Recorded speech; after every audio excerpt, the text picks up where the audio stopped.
Hello friends, स्वागत है आपको मेरे यूट्यूब चैनल पर। दोस्तों, आज की वीडियो में जानेंगे आइबोजेसिक प्लस सिरप के बारे में। दोस्तों, जो आइबोजेसिक प्लस सिरप है ये छोटे बच्चों को दिया जाने वाला सिरप है और बहुत ही ज़्यादा फेमस है, बहुत ही ज़्यादा बेहतरीन है। ये आपको आपके नज़दीकी मेडिकल पे काफ़ी बार देखने को मिलेगा। तो जिन लोगों के घर में छोटे बच्चे हैं ये सिरप रखना बहुत ज़्यादा ज़रूरी है। एज ए एमरजेंसी केसेस में आप इसको अपने घर पे ही रखें, क्योंकि बहुत ही काम में आने वाला ये सिरप है। तो इस वीडियो में हम जानेंगे पूरे डिटेल में आइबोजेसिक प्लस सिरप के बारे में, इसके क्या क्या फ़ायदे हैं, डोज कैसे लेना है, क्या कंपोजिशन डाला गया है, कितने रुपए का आएगा, कैसे पिलाना है, पूरी जानकारी देने वाला हूँ। तो आप वीडियो को लास्ट तक देखें। अब बात कर लेते हैं आइबोजेसिक सिरप के बारे में। देखो, आइबोजेसिक प्लस टैबलेट भी आता है, आइबोजेसिक प्लस सिरप भी आता है। तो जो टैबलेट होता है बड़ों के लिए है, सिरप जो है बच्चों के लिए होता है। अब देखो, आइबोजेसिक प्लस सिरप जो है वो दो कैटेगरी में आता है, दो स्ट्रेन में आता है। एक 60 ml और एक 100 ml। एक छोटा बॉटल रहता है, एक बड़ा बॉटल रहता है। तो जो छोटा बॉटल 60 ml वाला रहता है उसकी प्राइस आपको करीब करीब 40 रुपये में मिल जाएगी। जो बड़ा बॉटल होता है 100 रुपये में 100 ml वाला, उसकी प्राइस 55 रुपये के करीब करीब आपको ये मिल जाएगी। ये बहुत ही ज़्यादा फेमस है, ये आपको आपके नज़दीकी मेडिकल में बहुत ही आसानी से मिल जाएगा। अब बात कर लेते हैं इसमें कंपोजिशन क्या डाला गया है। तो इसमें दो मेडिसिन को बनाया गया है डाल के। एक तो है, पहली जो है आइबोप्रोफिन जो कि 100 mg है, और जो दूसरी है वो है पैरासीटामोल, बुखार की दवा जिसको बोलते हैं, पैरासीटामोल डाला गया है 162 mg।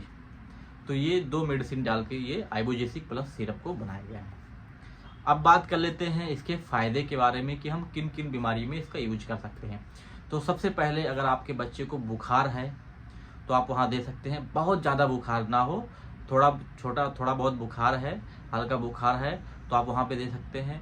उसके अलावा अगर आपके बच्चे को पेट दुख रहा है, बदन दुख रही है, हाथ पैर दुख रहा है, सर दुख रहा है, तो भी आप दे सकते हैं। या आप मान सकते हैं कि आपके बच्चे को बुखार दर्द दोनों है एक साथ, तो भी आप इसको दे सकते हैं।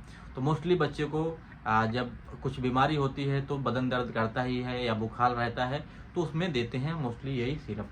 तो आप अपने घर में एज ए इमरजेंसी केसेस में इसको हमेशा रखें और अपने बच्चे को जब भी ज़रूरत पड़े तो ये सिरप को दे देना। तो ये दो बीमारी में इसका यूज होता है, बुखार और दर्द में। अब बात कर लेते हैं साइड इफेक्ट के बारे में। तो बहुत कम साइड इफेक्ट देखने को मिलता है। एक थोड़ा बहुत साइड इफेक्ट देखने को मिलेगा, नौसिया, बार बार वोमिटिंग कर देगा और उसका पेट खराब हो सकता है, पूरे बदन में खुजलाहट हो सकती है। तो ये कुछ साइड इफेक्ट देखने को मिलते हैं, वैसे इसके ज़्यादा साइड इफेक्ट नहीं है। अब बात कर लेते हैं इसके डोज के बारे में। तो सबसे पहले ये छोटे बच्चों के लिए है।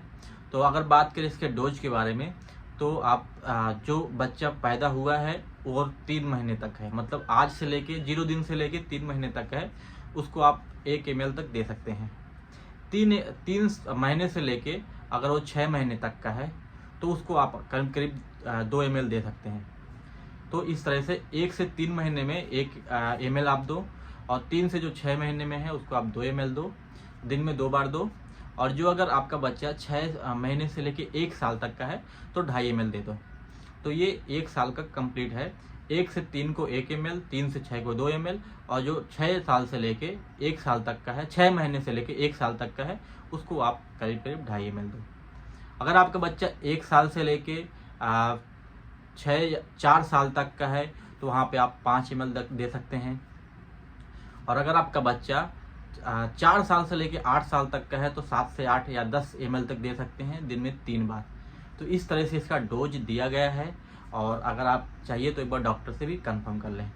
सेफ्टी की बात करें तो ये बिल्कुल भी सेफ़ है। ये आपको आपके डॉक्टर द्वारा ज़्यादा यूज किया जाता है, और अगर आप लेना चाहते हैं तो एक बार डॉक्टर से पूछ भी लें, वैसे ये सेफ़ है। तो दोस्तों, ये पूरी जानकारी थी आइबोजेसिक प्लस सिरप की। आई होप मैं आपको समझा पाया हूँ। आज की वीडियो में इतना ही, मिलता हूँ अगली वीडियो।